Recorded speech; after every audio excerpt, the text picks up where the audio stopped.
Olá pessoal, tudo bem com vocês? Eu espero que sim.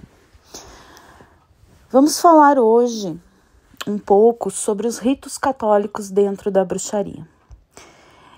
Eu resolvi falar sobre esse assunto porque eu me deparei hoje com um comentário numa postagem, eu não lembro se foi no Instagram ou no TikTok, em que uma pessoa comentou o seguinte: jamais uma bruxa ou um bruxo deveria cultuar os santos católicos ou qualquer divindade católica, pois isso é um tapa na cara da nossa bruxaria por causa da Inquisição. Olha, gente, para mim, esse comentário foi totalmente descabido. Totalmente descabido. Eis a falta de conhecimento. Eis a falta de se aprofundar na história verdadeira e não naquilo que é contado aí aos sete cantos. Primeiro ponto. A Inquisição foi uma farsa e todo mundo sabe disso. Todo mundo que quer, que tem ouvidos para ouvir, sabe disso. Tanto a Santa Inquisição quanto a caça às bruxas na Europa. Nós sabemos que existiram, sim, né, tanto essa caça às bruxas quanto a Inquisição, porque na época a igreja, que era muito poderosa, né, a igreja era praticamente quem mandava em tudo, né, eles tinham um poder muito grande dentro da política, inclusive muitos cardeais eram envolvidos, né, fortemente com a política, ditavam regras e tudo mais.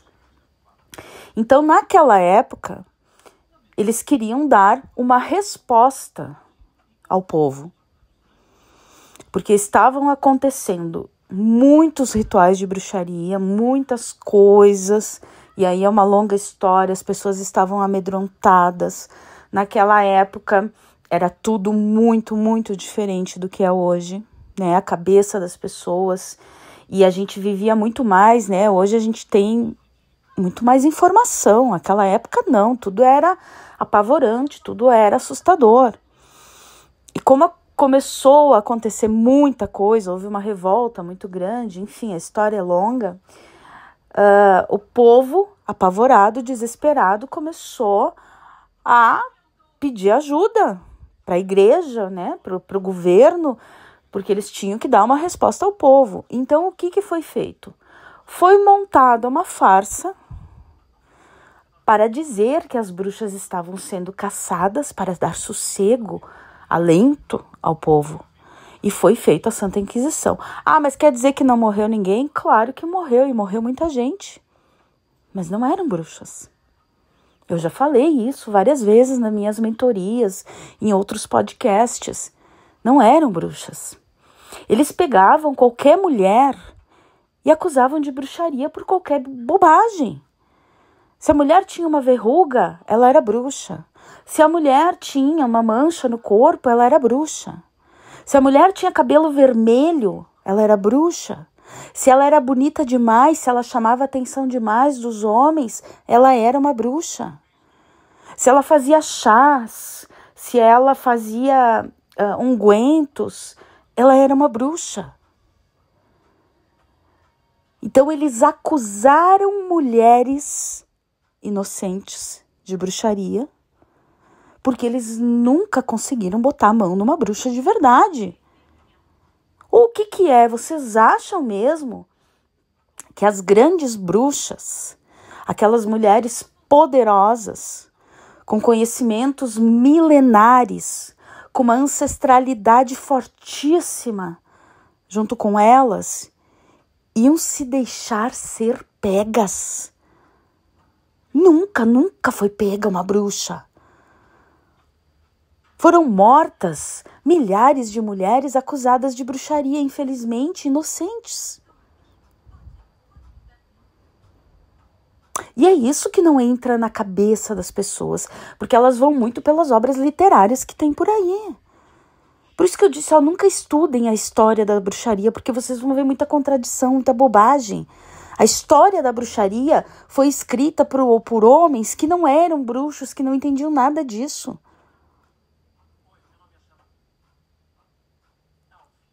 Sem falar que tem muitos fragmentos por aí de alguns livros que seriam até bons, mas foram fragmentados.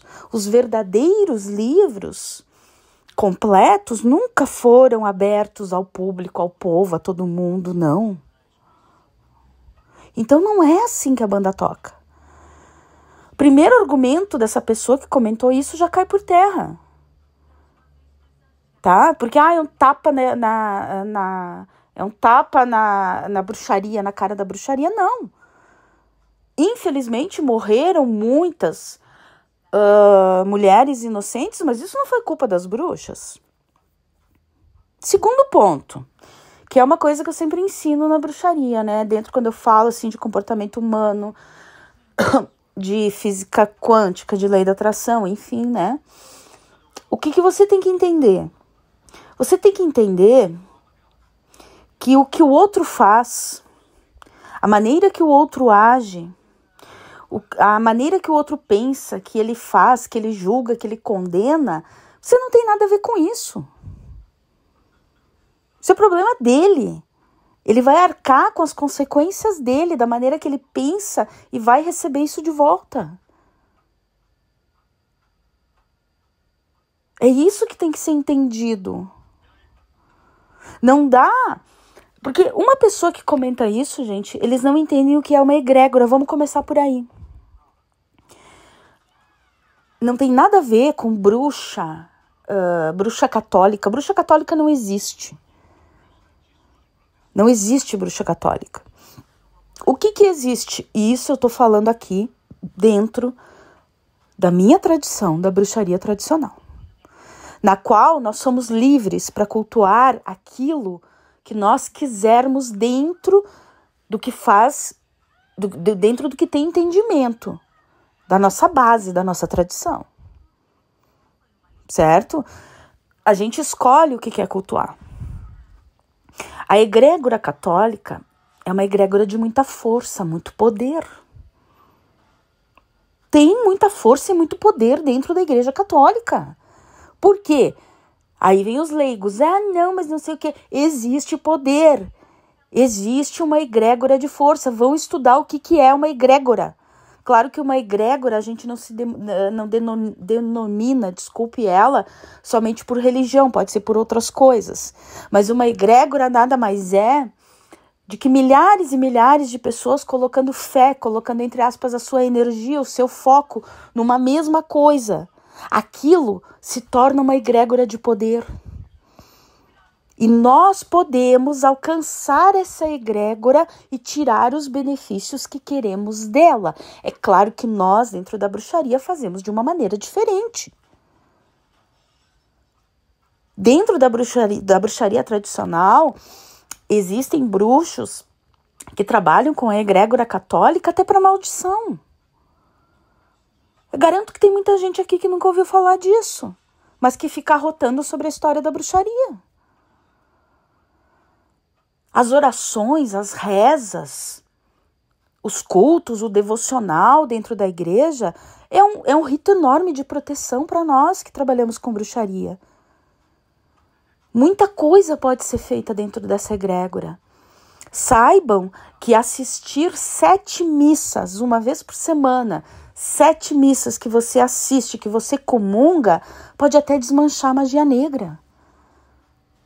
Ou você pode até alcançar uma graça muito, muito, muito grande.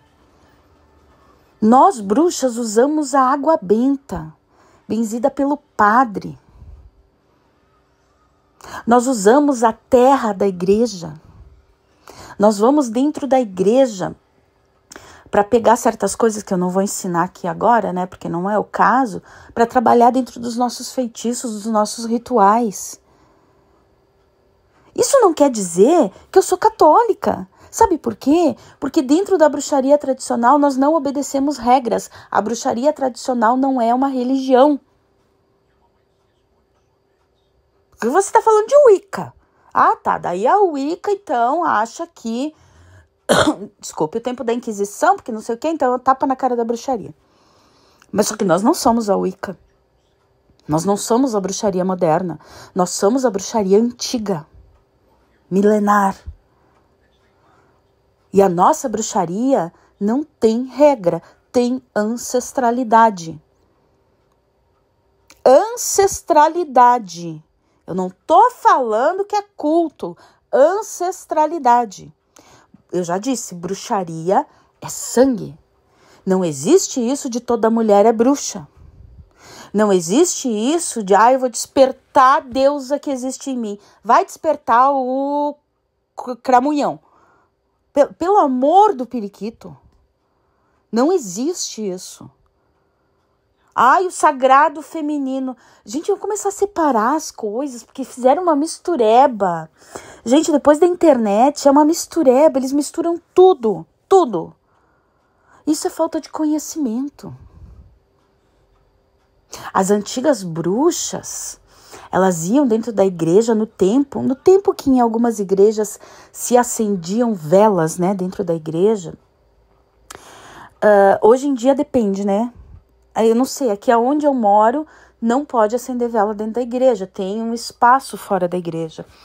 Mas em algumas igrejas antigas, inclusive fora aqui do Brasil, ainda existe um espaço para acender velas dentro da igreja. E as antigas bruxas, elas ficavam ali perto, né, do local onde se acende velas. E quando alguém ia lá acender uma vela, elas davam uma especulada com a pessoa, disfarçavam e perguntavam, tá acendendo vela para quê? E a pessoa falava, eu tô acendendo vela pro meu marido que morreu. A outra, não, eu tô acendendo vela para agradecer uma bênção. A outra dizia assim, não, eu tô acendendo vela porque eu tô botando toda a minha fé aqui para uma promessa, para algo que eu quero. E quando essas pessoas saíam, as bruxas iam lá, apagavam essas velas e traziam para casa.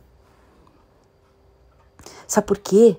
Porque tinha tanta fé dentro dessas velas. As pessoas que estavam ali colocavam fé, colocavam esperança, ou elas estavam muito agradecidas, elas estavam naquela energia de frequência alta, de agradecimento, ou até estavam acendendo velas para um morto, e tudo isso tem utilidade para nós. Tudo tem utilidade para nós. Então entendam que uma bruxa tradicional cultuar, fazer um devocional a santos católicos, não é que ela virou uma católica. Não é que ela está lendo a Bíblia, que ela está fazendo isso, fazendo... Não, ela está tirando proveito da egrégora. Ela está tirando proveito para ela de toda essa força, de todo esse poder, porque não existe bruxa burra. Porque nós não somos limitadas. Nós não estamos preocupadas com o que os outros vão falar, com o que os outros vão pensar, que isso, que aquilo. É claro que quando a gente lê uma besteira na internet, dá um estalo na cabeça. Bom, eu vou falar um pouco sobre isso, porque é tanta bobagem que eu leio que eu não consigo ficar quieta. Mas não é que eu esteja preocupada com isso. Porque se eu tivesse preocupada, eu não fazia o que eu faço. Então entendam, saibam diferenciar as coisas. É muito diferente quando uma pessoa que trabalha, que faz uma misturada, né, de esoterismo, espiritismo, culto católico, e aí realmente fica meio confuso, né? Realmente fica meio confuso. E eu ouvi dizer que tem bruxas cristãs, eu não sei o que é isso e nem quero saber, tenho até medo de saber. Agora, dentro da nossa bruxaria, é diferente. Não somos católicas, não seguimos as regras católicas, mas tiramos proveito das orações, dos exorcismos, dos símbolos, da fé, da força, enfim, da egrégora. Entendam isso e parem de falar besteira na internet. Tá bom, pessoal? Quem quiser consultas de tarô e cartomancia comigo, não existe mais o meu Instagram, tá? Então é pelo WhatsApp 54996 42 16 18. Obrigada e até a próxima.